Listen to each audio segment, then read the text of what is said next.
bom dia. Eu trouxe um caso clínico que já veio para a reunião em outra ocasião.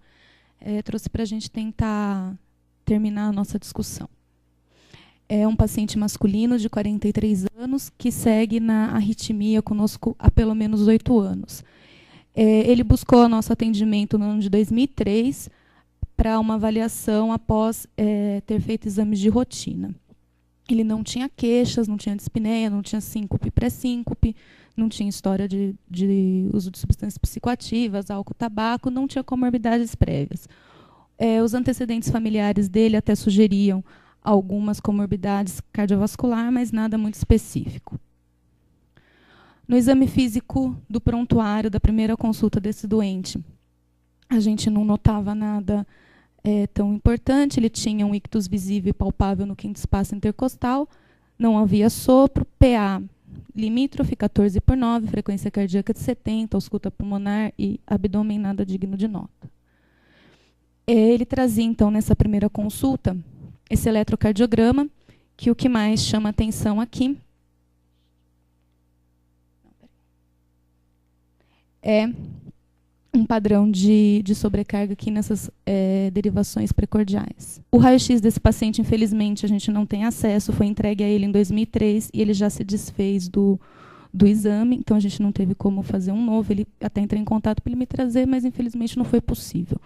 O que a gente tem aqui, esse ecocardio de 2002, que foi o motivo pelo qual ele foi encaminhado ao ambulatório.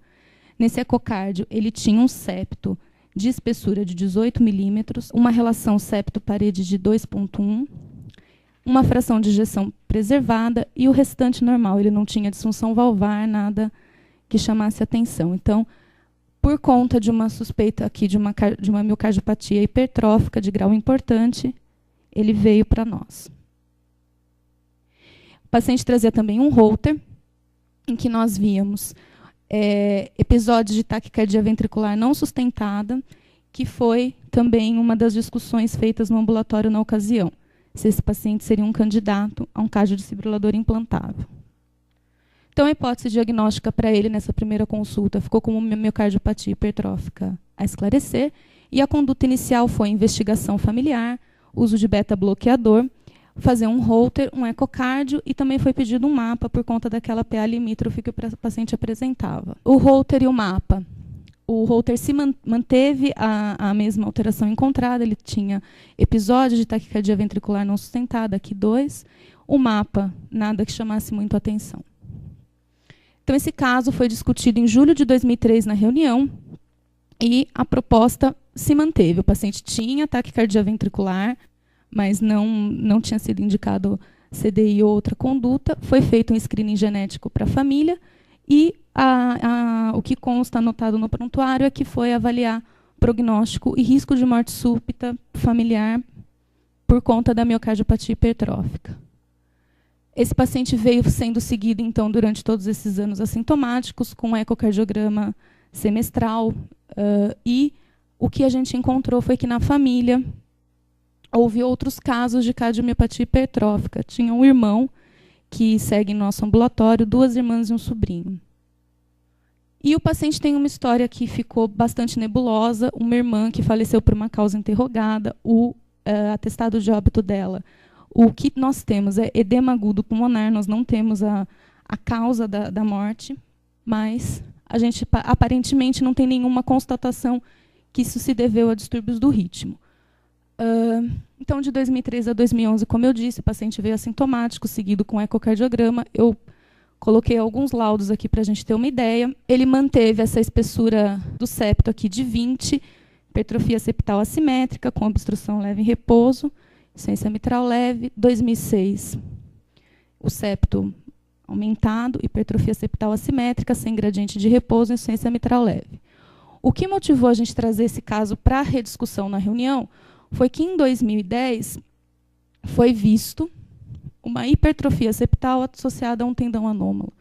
E aí o paciente manteve o padrão do Holter com taquicardia ventricular, e a gente queria saber se existiria a possibilidade ou a necessidade de colocação de CDI nesse doente. Essas aqui são as imagens do eco, não sei se o Beto gostaria de comentar alguma coisa. Lembrando esse caso que a curva o gradiente dinâmico na via de saída, ela não era tão tardia, quer dizer, não era o que a gente normalmente vê na hipertrofia septal pura, que tem um gradiente dinâmico de via de saída, e quando cortávamos o septo, víamos que havia um tendão aqui e o septo aqui em cima, quer dizer, diferentes estruturas na via de saída. Então, diante disso, a gente trouxe aqui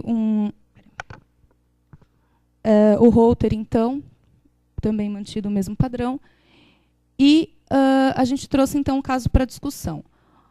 O paciente foi, na nossa reunião, a gente optou por fazer uma ressonância magnética, que foi realizada agora em junho, e nessa ressonância, que foi feita com gadolínio, com perfusão de repouso e realce tardio, a gente viu alguns achados discordantes ao do eco.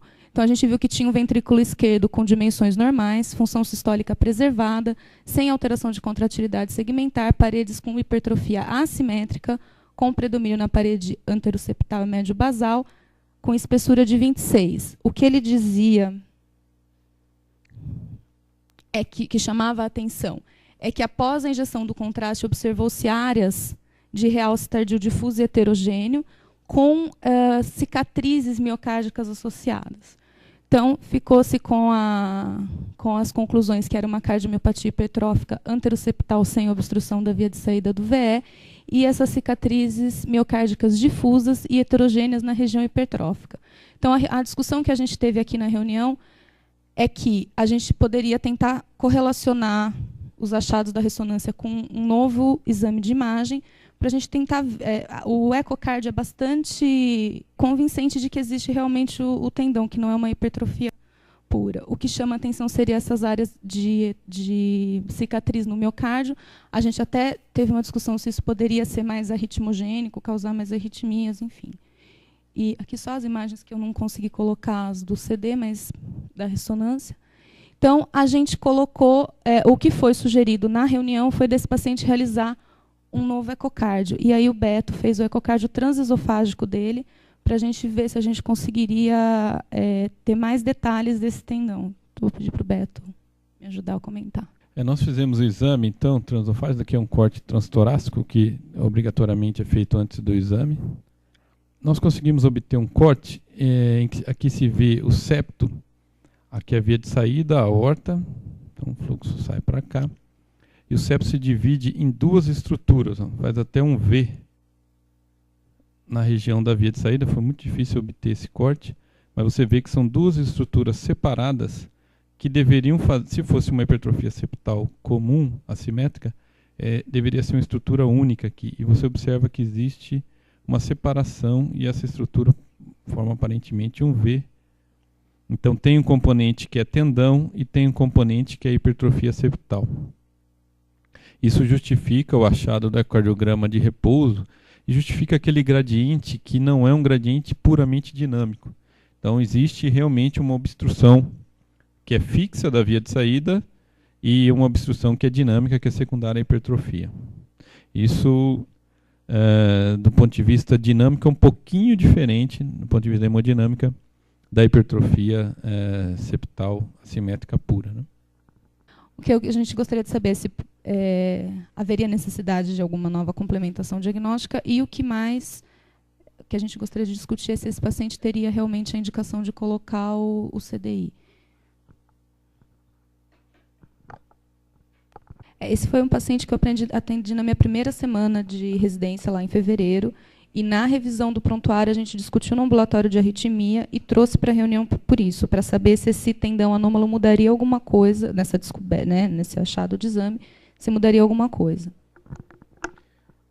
Me parece, se a gente já sabe que tem algumas coisas que a gente consegue definir, enfim, os pacientes com insuficiência cardíaca congestiva, coração grande, a gente sabe que esse paciente tem um risco maior de ter morte súbita. O paciente recuperado de uma parada cardíaca também não se tem muita discussão, mas quando a gente vai caminhando para outras situações, a gente não, como prevenção primária, a gente tem um pouco mais de dificuldade. E a miocardiopatia hipertrófica, por incrível que pareça, eu acho que é dessas situações em que a gente ainda tem alguma dificuldade. Embora seja uma doença que não é tão comum, mas também não é uma raridade. É muito mais comum a gente ver paciente com miocardiopatia hipertrófica do que ver um paciente com uma canalopatia, por exemplo, uma síndrome de Brugado, uma taquicardia ventricular catecolaminérgica, enfim. Mas mesmo assim, o conhecimento que a gente tem da história natural da miocardiopatia hipertrófica não é um conhecimento muito grande.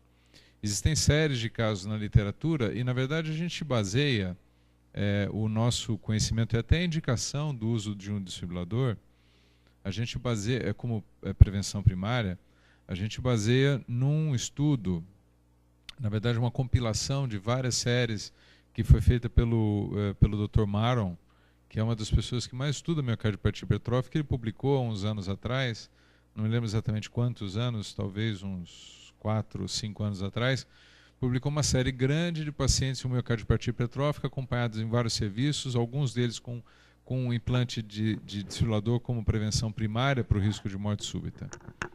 E ele tentou selecionar alguns critérios que indicariam o uso terapias apropriadas pelo dispositivo e ocorrência de morte súbita.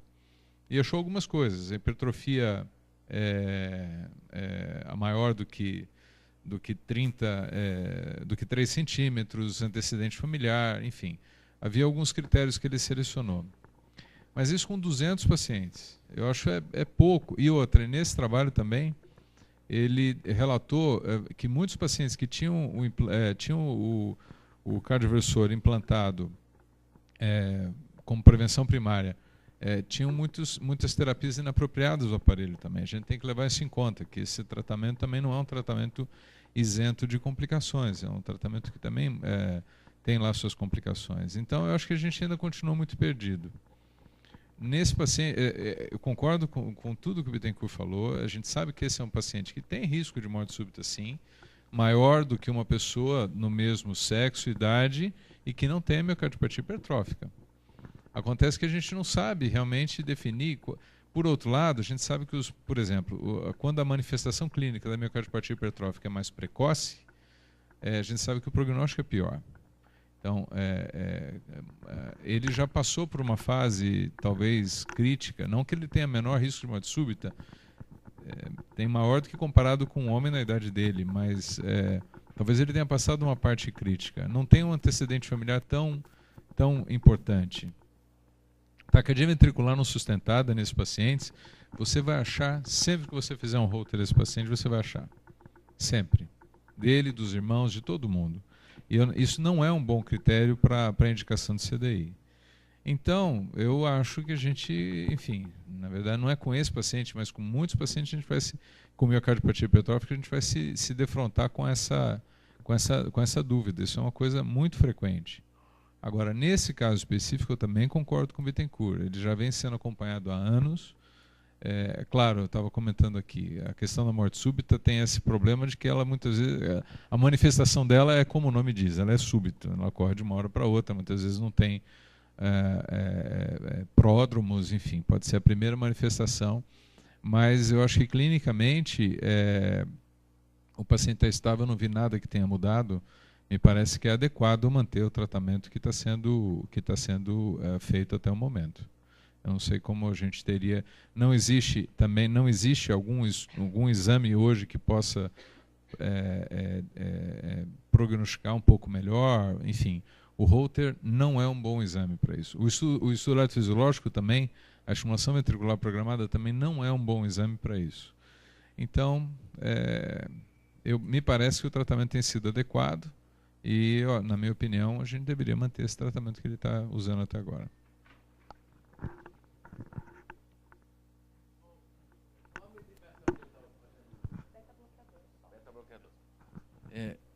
E como é que evoluiu a pressão dele esses anos todos? Ficou sempre 13/8, mas o mapa dele parece que quando ele vem à consulta é maior, mas o mapa é normal.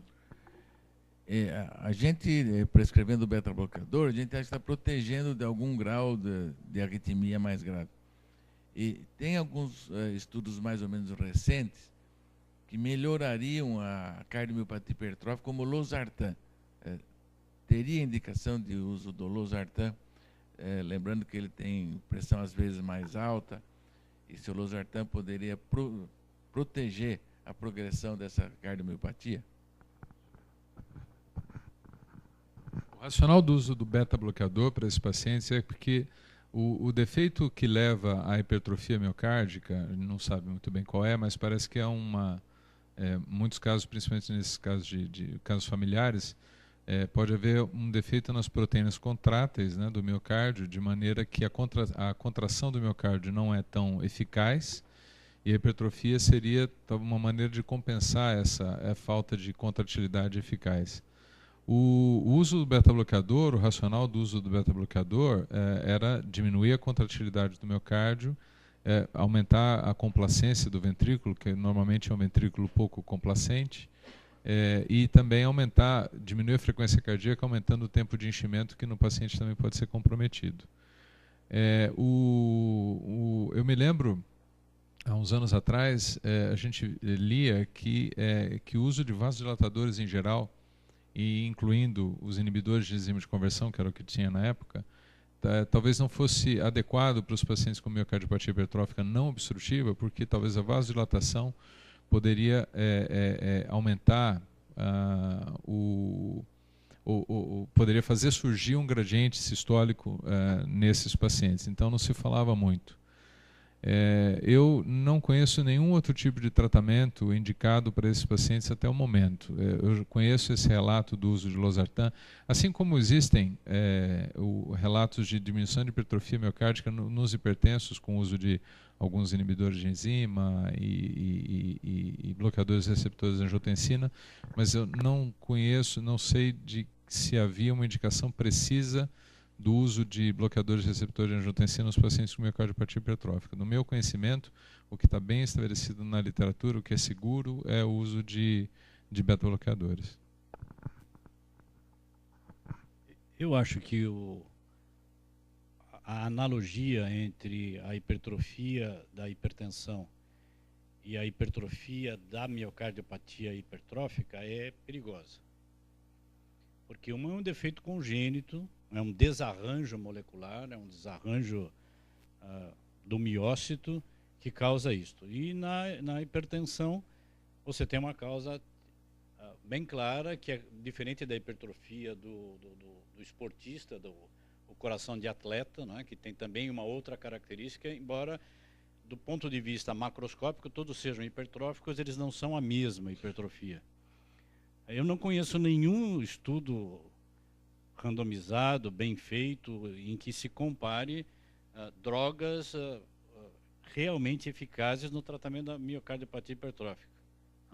De maneira que, se alguém conhecer algum trabalho que demonstre que a losartana foi capaz realmente de diminuir a hipertrofia, isto seria um bom caminho no tratamento do hipertrófico. A verdade é que nós não temos nenhuma série boa, longa, que pudesse fazer uma comparação.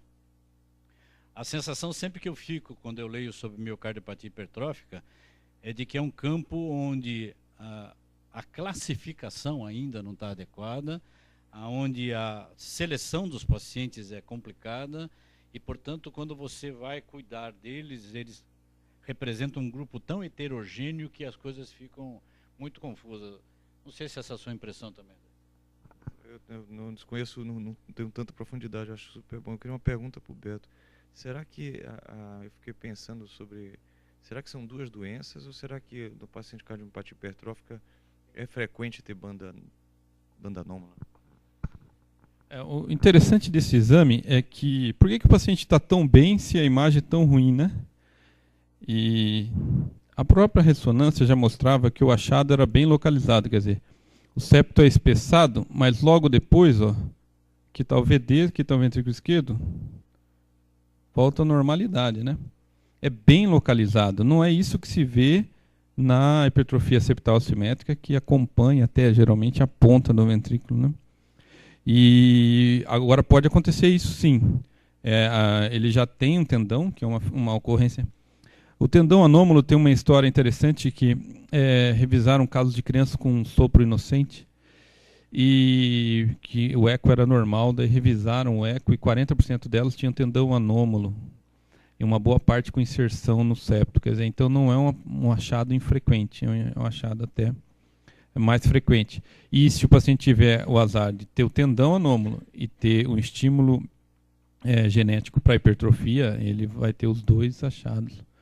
O que chama atenção nesse paciente é que predomina a obstrução fixa e não predomina a disfunção diastólica importante que tem na hipertrofia septal assimétrica. Tudo bem? Obrigado.